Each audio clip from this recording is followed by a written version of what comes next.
Hello everyone, welcome in English spoken class by Aman Dubey. So today we are learning about the passive voice. Okay, हमने active voice पढ़ा है.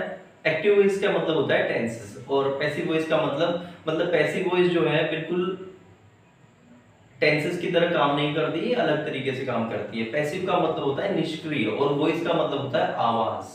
Okay, मतलब simple तरीका होता है active voice, यानी कि हम लोग टेंसेस में जितना भी कुछ पढ़ते हैं उसमें हम लोग सबसे पहले सब्जेक्ट को यूज करते हैं, लेकिन इसमें सब्जेक्ट को यूज नहीं करते हैं, इसमें ऑब्जेक्ट को सबसे पहले यूज किया जाता है. और जो सब्जेक्ट है उसमें भी यहाँ पर ऑब्जेक्टिव केस का इस्तेमाल किया जाता है. कैसे करेंगे बस मैं एक बार आपको समझाता हूँ, आप समझना. ठीक है, सिंपली सबसे पहले हम लोग लाइन ड्रॉ कर लेते हैं. ठीक है, ताकि जो है आपको अच्छे से समझ में आ जाए. पहले हम लोग एफर्मेटिव समझाता हूँ मैं आपको सेंटेंस की. एफर्मेटिव जो सेंटेंस होते हैं वो बनते कैसे हैं इसमें. ओके, सबसे पहले हम लोग कुछ इस तरीके से जो है सिंपल के सेंटेंस बनाएंगे, उसके बाद में हम लोग कॉन्टिन्यूअस के बनाएंगे. Okay, then will work upon perfect. ठीक है, परफेक्ट के बनाएंगे उसके बाद में. देखिए यहां पर जो हम लोग बात कर रहे हैं प्रेजेंट सिंपल की बात करेंगे सबसे पहले, उसके बाद past simple, then future simple. Simple है. उसके बाद में हम लोग present continuous, past continuous and future continuous. After that will work upon present perfect, past perfect and future perfect. Right now अभी मैं कुछ इसके रूल्स बताता हूं आपको. ठीक है, ताकि आपके सेंटेंस समझ में आ जाए. जैसे कि इसमें सबसे पहले तो हम लोग ऑब्जेक्ट का यूज करते हैं. ठीक है, यहाँ पर देख लीजिए सभी में हम लोग ऑब्जेक्ट का यूज करेंगे. उसके बाद में हम लोग रूल को बहुत सिंपल तरीके से मैं आपको समझाने की कोशिश करूंगा. सबसे पहले ऑब्जेक्ट का यूज होगा. जैसे कि मैं फुटबॉल खेलता हूं, आई प्ले फुटबॉल, लेकिन यहाँ पर ऐसा नहीं है. प्रेजेंट सिंपल में भी यहाँ पर बनेगा मेरे द्वारा फुटबॉल खेली जाती है, तो हम लोग इंग्लिश में बोलेंगे football is played by me. तो रूल देखिए आप लोग, is, am and are, was, were and will be. Okay, will be. Football is, यहाँ पर हम लोग V3 यूज करते हैं, इसमें भी V3, इधर भी V3. प्लेड बाय, इधर बाय का यूज मतलब बाय का मतलब होता है के द्वारा, और उसके बाद में आता है सब्जेक्ट, जिसमें हम लोग ऑब्जेक्ट वैसे यूज करते हैं. ठीक है, कुछ इस तरीके से यूज करते हैं, सेंटेंस बनाते हैं. मैं फुटबॉल खेलता हूँ, आई प्ले फुटबॉल, मेरे द्वारा फुटबॉल खेली जाती है. Football is played by me, verb की थर्ड फॉर्म का यूज करते हैं हम लोग इसमें. अब फुटबॉल मेरे द्वारा खेली जा रही है, football is being played by me. यहाँ पर is, we need to keep it down because I just want to show you as perfect as I can. Object, object, object, object and object. Let's keep it more down. Yes, football is an R. Football was, were. Football will be, yes.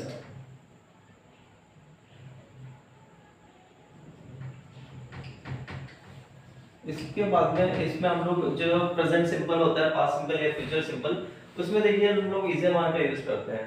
इधर भी is am are का, लेकिन इसमें हम लोग फिर being का use कर लेते हैं. बीइंग, ये देखिए बीइंग, फुटबॉल इज बीइंग, उसके बाद V3, then again V3, then again V3, उसके बाद V3 के बाद बाय, मतलब के द्वारा के लिए हम लोग बाय का यूज करते हैं, और बाय प्लस वही सब्जेक्ट.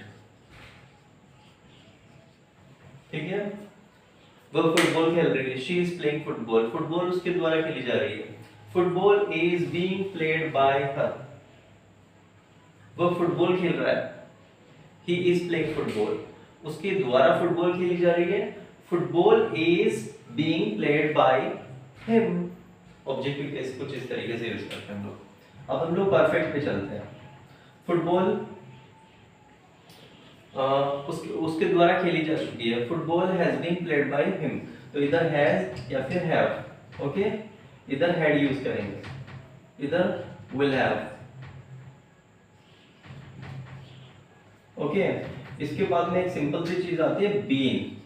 इसमें बीन का यूज करते हैं हम लोग, जो परफेक्ट कंटिन्यूअस में यूज करते हैं been, will have been played। इधर फिर B3 का यूज करेंगे, played, इधर by, then again by, then again by, then plus subject। Okay, बहुत अच्छे से आपके समझ में आ रही होगी। ये जो रूल है इसको आप अच्छे से लिख लेना, ठीक है। वह फुटबॉल खेल चुका है, he has played football, उसके द्वारा फुटबॉल खेली जा चुकी है। Football has been played by him। Objective कैसा आ गया है? वह फुटबॉल खेल चुका है, he has played football, वह फुटबॉल खेल चुका था। he had played football, उसके द्वारा फुटबॉल खेली जा चुकी थी। Football had been played by him, और उसके द्वारा फुटबॉल खेली जा चुकी होगी। Football will have been played by him, कुछ इस तरीके से। तो ये मैंने अब अफर्मेटिव का रूल बताया, अब मैं ना नेगेटिव का बताता हूँ, ठीक है। अब मैं नेगेटिव का बताता हूँ, बहुत ही सिंपल तरीके से नेगेटिव का समझना। सिंपली क्या होता है, बस इसमें नोट का यूज करना होता है। बस नोट कहाँ पर यूज करना आपको, वो फुटबॉल खेल रही है, शी इज प्लेइंग फुटबॉल। वह फुटबॉल नहीं खेल रही, she is not playing football, उसके द्वारा फुटबॉल नहीं खेली जा रही है। फुटबॉल इज नॉट बीइंग, ठीक है, यहाँ पर नोट लगाना है, यहाँ नोट लगाना है। Football was not being, football will not be being, okay. और वह फुटबॉल उसके द्वारा, वह फुटबॉल नहीं खेलती है, शी डजंट प्ले फुटबॉल, उसके द्वारा फुटबॉल नहीं खेला जाता है। Football is not played by her, football was not played by her, football will not be played by her, इस तरीके से। और football has not been, football had not been, had not के head के बाद भी हम लोग नोट करें, और football will not have been, कुछ इस तरीके से हम लोग नेगेटिव को बनाते हैं। मतलब नोट आपको बस पता करना है किस जगह लगाना है, बाकी अफर्मेटिव आ गया तो नेगेटिव भी आपको आ जाएगा। बहुत सिंपल तरीके से होता है। इसके अलावा अगर हम लोग इंट्रोगेटिव की बात करें, ठीक है, अब हम इंट्रोगेटिव की बात कर रहे हैं। Interrogative, okay. तो मैं एक चीज आपको बताना चाहता हूँ, इंट्रोगेटिव में दो चीज समझनी होती है। सबसे पहले आपको इंट्रोगेटिव दो तरीके से बनते हैं, एक तो बनते हैं हेल्पिंग वर्ब से, और दूसरे जो बनते हैं वो बनते हैं WH वर्ड से, ओके। तो WH वर्ड आपको बाद में समझना, पहले आपको हेल्पिंग वर्ब समझना है, ओके। क्योंकि हेल्पिंग वर्ब जो है उससे जो सेंटेंस बनते हैं उसके बाद फिर हम लोग WH वर्ड का यूज करते हैं। यानी कि WH से जो बनते हैं उनमें हेल्पिंग वर्ब तो आता ही है, लेकिन जो हेल्पिंग वर्ब से बनते हैं उनमें WH नहीं आता है, और इनका आंसर हमेशा यस नो में आता है, मैंने ऑलरेडी बता रखा है। अब सिंपल चीज अपन को करनी है, ज्यादा अपने को इनसाइड जाना ही नहीं किसी चीज में, ठीक है। इधर आ गया सिंपल, ये आ गया perfect, this is perfect, and then I'm sorry, this is not perfect, this is continuous. After perfect there is continuous we have to make, right? So this is continuous, then we'll go for perfect। और आपको एक चीज बता दूं, जो perfect continuous होता है वो नहीं होता पैसिव में, ओके। पैसिव में continuous नहीं होता है, तो इसलिए हम लोग पैसिव में continuous नहीं बनाते हैं, बस perfect तक ही यहाँ पर हम लोग यूज करते हैं, क्योंकि बना ही नहीं सकते ना, कैसे बनाएंगे। तो इसलिए अपन को क्या करना है, अब रूल देखना है। Before that let's work for here. Present simple, मेरे साथ बोले आप, past simple and future simple, correct. Now present continuous, past continuous and future continuous. Now next present perfect, past perfect, then future perfect, right. ये थोड़ा नीचे लग गया है, let's draw it down, no problem, ठीक है, कुछ इस तरीके से। अब मैं जो हूँ सिंपली ड्रॉ करता हूँ यहाँ पर कि जो रूल्स होते हैं वो किस तरीके से होते हैं, ओके। जैसे हम लोग यहाँ पर बात करें, इसमें भी सबसे पहले हम लोग जो है सबसे पहले ऑब्जेक्ट यूज करते हैं, लेकिन आपको पता है कि हम लोग सबसे पहले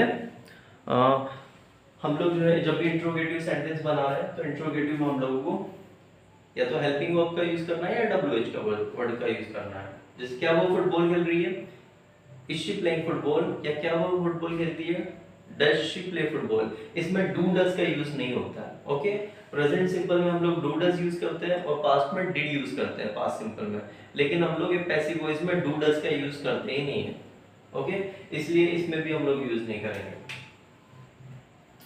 इज यानी कि सबसे पहले हम लोग शुरुआत करेंगे इज एम आर, और यहाँ पर यूज करेंगे was were, और फ्यूचर में यूज करेंगे will yes will, ठीक है, कुछ इस तरीके से। इज फुटबॉल, फिर उसके बाद ऑब्जेक्ट आ गया is football played, was football played, will football played. Okay, it's going so down. Let's make it in a sequence, perfect तरीके से, ताकि अपना जो है सीक्वेंस ज़्यादा वेस्ट ना हो, जो प्लेस एकदम सीक्वेंस के साथ चलते हैं। Was were plus object plus V3 plus by plus subject we have to add here. Here also subject we have to add. Okay, इस तरीके से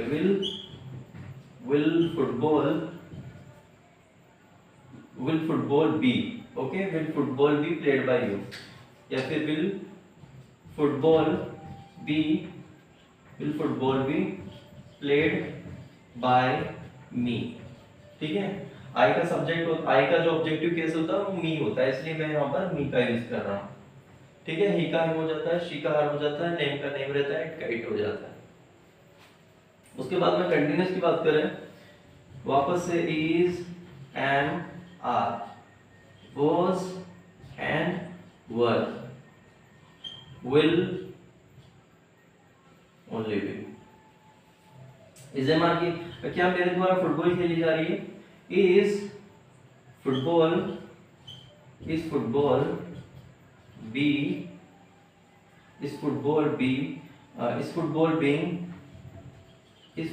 being played by, सब्जेक्ट आ गया यहाँ पर, was फुटबॉल being, मतलब इसमें being का यूज करते हैं हम लोग, V3 plus by plus subject, was football being played by me, और will फुटबॉल be प्लस वापस से हम लोग यूज करेंगे being plus V3 plus by plus subject, will football be being played by me। ये तो आपको, अगर आप टीचर हैं इंग्लिश के या अगर आप स्कूल में पढ़ रहे हैं तो मतलब ये तो आपको रूल से बिल्कुल याद होने चाहिए, क्योंकि ये up to 10th up to 12th आने वाले हैं आपके, ठीक है।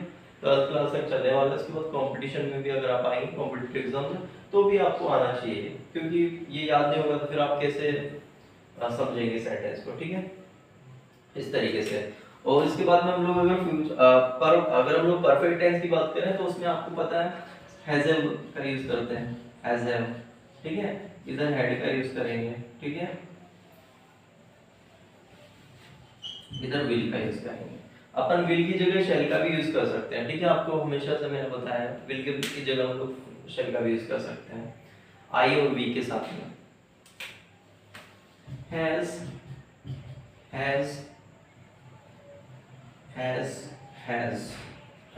हैज फुटबॉल, ऑब्जेक्ट का मतलब हो गया football, has football been, had football been with,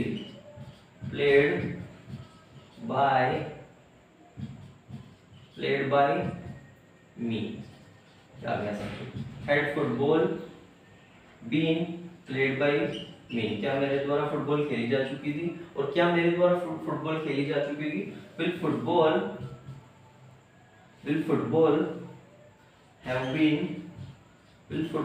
been played by me, कुछ इस तरीके से, ओके।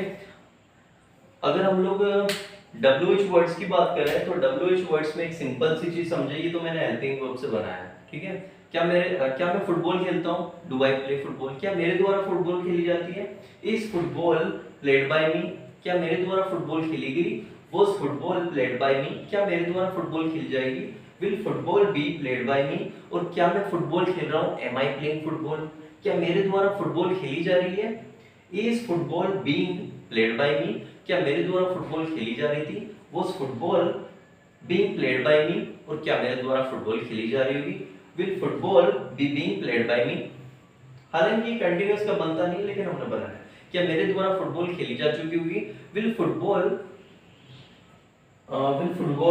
यस खेली जाए, क्या मेरे द्वारा फुटबॉल खेली जा चुकी है, has football been played by me, क्या मेरे द्वारा फुटबॉल खेली जा चुकी थी, had football been played by me, और क्या मेरे द्वारा फुटबॉल खेली जा चुकी होगी, will football have been played by me. इसमें एक चीज हमेशा याद रखना, क्वेश्चन मार्क कभी आप भूलना मत, क्योंकि हम क्या बना रहे हैं, हम इंट्रोगेटिव सेंटेंस बना रहे हैं, तो इंट्रोगेटिव में हमेशा क्वेश्चन मार्क आपको याद रखना है कि क्वेश्चन मार्क लगाना है। अब मैं आपको WH वर्ड्स का यूज करके बताऊंगा, ठीक है। WH हेल्पिंग वर्ब से अगर आपको आ गया तो WH वर्ड से भी बहुत आसान है, ठीक है। WH वर्ड से भी आप कर लोगे, बस आपको करना क्या है, पहले हेल्पिंग वर्ब से सीखें आप कैसे सेंटेंस बन रहा है, फिर आप WH वर्ड्स का इस्तेमाल करें, ठीक है। अब मैं WH का यूज करता हूँ।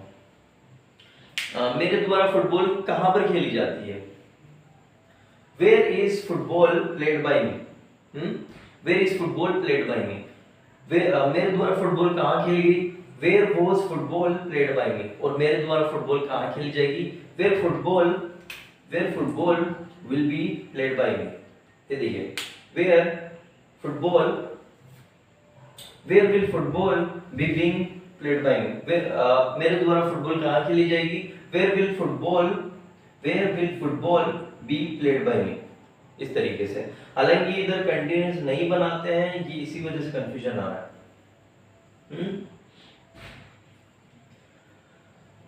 मेरे द्वारा फुटबॉल कहां खेली जा रही है, where is football being played by me, और मेरे द्वारा फुटबॉल कहां खेली जा रही थी, where was football being played by me, मेरे द्वारा फुटबॉल कहां खेली जा रही होगी, where will football be being played by me, और मेरे द्वारा फुटबॉल कहां खेली जा चुकी है, where has football been played by me, और मेरे द्वारा फुटबॉल कहां खेली जा चुकी होगी, where will football have been played by me, या मेरे द्वारा फुटबॉल कहां खेली जा चुकी थी, where had football been played by me।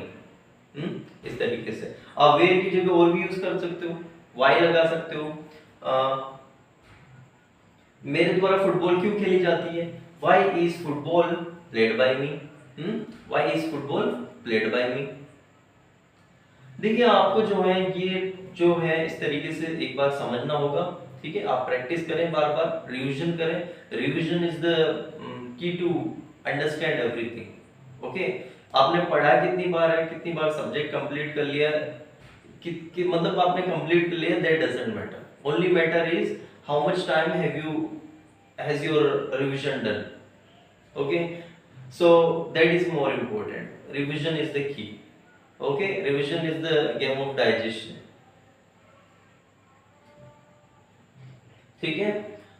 तो you have to do that what I'm telling you, so main motive यही था कि इसमें आप समझें कि एक एफर्मेटिव होता है, दूसरा नेगेटिव होता है, इंट्रोगेटिव बनता है, उसके बाद में इंट्रोगेटिव एफर्मेटिव और नेगेटिव दोनों तरीके से पैसिव वॉइस बनते हैं, ओके। इसके अलावा अगर हम बात करें तो जितने भी सेंटेंस होते हैं, ठीक है, वो सारे के सारे एफर्मेटिव नेगेटिव होते हैं और इंट्रोगेटिव भी होते हैं। So hope you got what I have told.